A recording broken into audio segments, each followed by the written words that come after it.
Assalamualaikum warahmatullahi wabarakatuh. Salam pergerakan. Halo sahabat-sahabati PMI, apa kabar semuanya? Siapa nih yang lagi excited banget buat nungguin pemilihan umum atau pemilu tahun 2024 nanti? Apalagi buat sahabat-sahabati yang sudah punya senior jagoan, pasti nggak sabar buat nyoblos dan mendukungnya buat mendapatkan banyak suara kan? Oh iya, ngomongin pemilu, sahabat-sahabati tahu nggak kapan sejarah pemilu pertama kali dilaksanakan di Indonesia? Terus Indonesia ini pakai sistem pemilu yang kayak gimana sih? Penasaran? Yuk sini mari kita bahas sama-sama.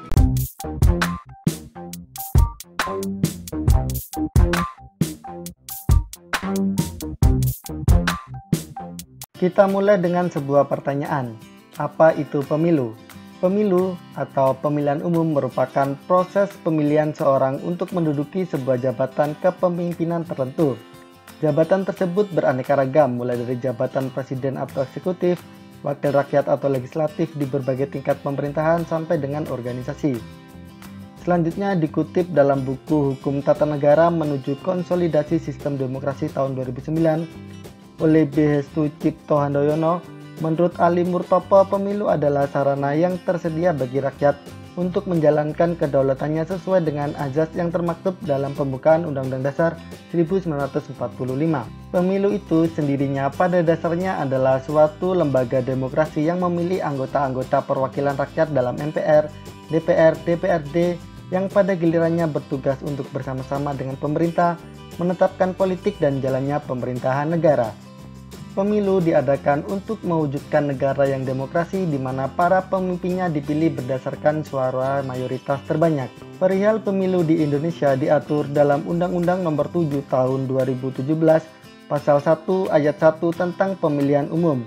Berikut adalah pengertian pemilu. Pemilihan umum yang selanjutnya disebut pemilu adalah sarana kedaulatan rakyat untuk memilih anggota Dewan Perwakilan Rakyat, anggota Dewan Perwakilan Daerah, Presiden dan Wakil Presiden, dan untuk memilih anggota Dewan Perwakilan Rakyat Daerah yang dilaksanakan secara langsung, umum, bebas, rahasia, jujur, dan adil dalam Negara Kesatuan Republik Indonesia berdasarkan Pancasila dan Undang-Undang Dasar Negara Republik Indonesia tahun 1945. Selanjutnya adalah terkait tujuan pemilu. Tujuan pemilu adalah membentuk pemerintahan baru dan perwakilan rakyat yang benar-benar bekerja untuk meningkatkan kesejahteraan rakyat. Menurut Undang-Undang Dasar tahun 1945, tujuan pemilu dilaksanakan untuk memilih yang pertama yakni presiden dan wakil presiden, kemudian anggota DPR, anggota DPD, gubernur dan wakil gubernur, kemudian anggota DPRD provinsi, bupati dan wakil bupati atau wali kota dan wakil wali kota, dan anggota DPRD kabupaten kota. Sementara itu, tujuan penyelenggaraan pemilu berdasarkan Undang-Undang Nomor 7 Tahun 2017 Pasal 4 adalah sebagai berikut. Yang pertama yakni memperkuat sistem ketatanegaraan yang demokratis, lalu mewujudkan pemilu yang adil dan berintegritas, selanjutnya menjamin konsistensi pengaturan sistem pemilu, kemudian yang keempat adalah memberikan kepastian hukum dan mencegah duplikasi dalam pengaturan pemilu, lalu selanjutnya adalah mewujudkan pemilu yang efektif dan efisien. Selanjutnya terkait asas pemilu. Dalam Undang-Undang Nomor 7 Tahun 2017 Pasal 2, pemilu memiliki 6 asas penting yakni langsung, umum, bebas, rahasia, jujur, dan adil, atau lebih dikenal dengan luber dan jurdil. Oke, langsung saja. Yang pertama adalah langsung. Langsung berarti rakyat memilih wakil rakyatnya dengan hak yang dimiliki sesuai kehendak hati nurani tanpa perantara. Jadi saat memilih kita nyoblos atau mencontreng sendiri, tidak meminta bantuan teman untuk diwakilkan. Selanjutnya adalah umum. Asas umum dalam pemilu berarti semua warga Indonesia yang sudah memenuhi syarat sesuai dengan peraturan perundang-undangan sudah berhak mengikuti pemilu, tidak melihat jenis kelamin, kemudian suku mana, ras apa, agama apa, pekerjaan, dan lain-lain. Lalu adalah bebas. Asas bebas dalam pemilu memiliki makna bahwa tiap warga negara yang sudah berhak memilih dan akan menggunakan haknya dijamin keamanan melakukan pemilihan. Bebas dalam menentukan pilihan tanpa adanya pengaruh, tekanan, dan paksaan dari pihak manapun dengan cara apapun. Lalu rahasia. Dalam asas rahasia, rakyat yang melaksanakan haknya diberikan jaminan tidak akan diketahui oleh siapapun dengan jalan apapun siapa yang dipilihnya, yakni secret ballot. Rahasia berarti dalam menentukan pilihannya, pemilih dijamin kerahasiaan pilihannya. Pemilih memberikan suaranya pada surat suara dengan tidak dapat diketahui oleh orang lain kepada siapapun suaranya diberikan. Selanjutnya adalah jujur. Jujur berarti semua pihak yang terkait dengan pemilu harus bertindak dan juga bersikap jujur sesuai dengan peraturan perundang-undangan yang berlaku. Pihak yang terkait dengan pemilu diantaranya adalah penyelenggara pemilu, aparat peserta pengawas pemantau pemilih, serta semua pihak yang terkait. Selanjutnya adalah adil. Adil berarti dalam pelaksanaan pemilu setiap pemilih dan peserta pemilihan umum mendapat perlakuan yang sama serta bebas dari kecurangan pihak manapun. Adil artinya adanya perlakuan yang sama terhadap peserta pemilu dan pemilih.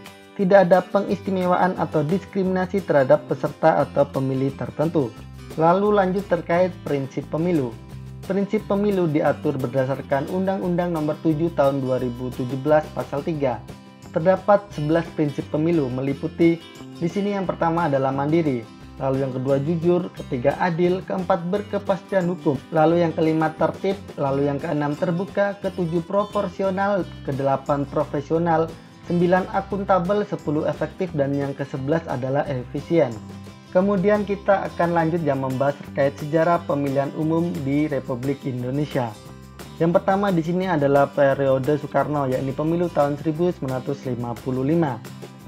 Satu hari setelah proklamasi kemerdekaan, yakni tanggal 18 Agustus tahun 1945, Panitia Persiapan Kemerdekaan Indonesia atau PPKI menetapkan Soekarno dan Muhammad Hatta sebagai Presiden dan Wakil Presiden Republik Indonesia yang pertama.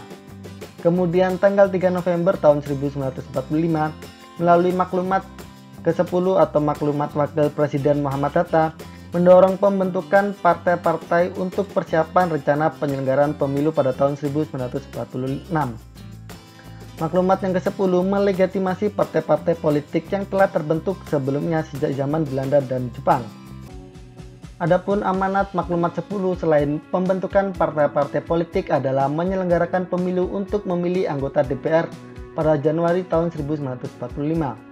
Namun rencana tersebut tidak dapat dilaksanakan dikarenakan tidak adanya perundang-undangan untuk mengatur penyelenggaraan pemilu, kemudian rendahnya stabilitas keamanan negara, dan dikarenakan pemerintah dan rakyat fokus mempertahankan kemerdekaan. Pemilu tahun 1955 merupakan pemilu nasional pertama di Indonesia, dilaksanakan untuk memilih anggota DPR pada tanggal 29 September tahun 1955 dan anggota konstituante tahun 25 Desember tahun 1955. Kemudian demokrasi terpimpin dan berakhirnya periode Soekarno. Pada 5 Juli tahun 1959, Soekarno mengeluarkan dekret presiden. Undang-Undang Dasar 1945 dinyatakan sebagai dasar negara. Lalu konstituante dan DPR hasil pemilu dibubarkan digantikan dengan DPR GR. Kabinet diganti dengan kabinet gotong royong. Ketua DPR, MPR, BPK, dan MA diangkat sebagai pembantu Soekarno dengan jabatan menteri.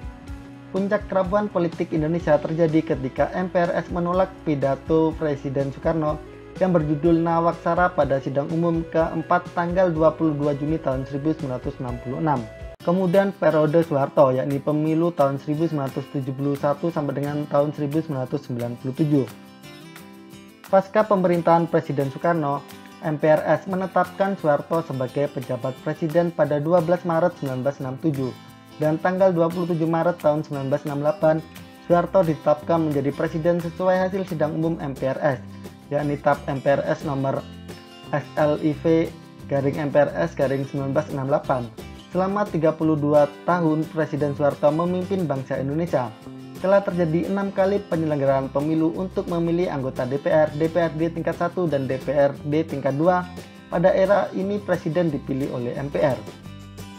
Pertama yakni tahun pemilu 1971.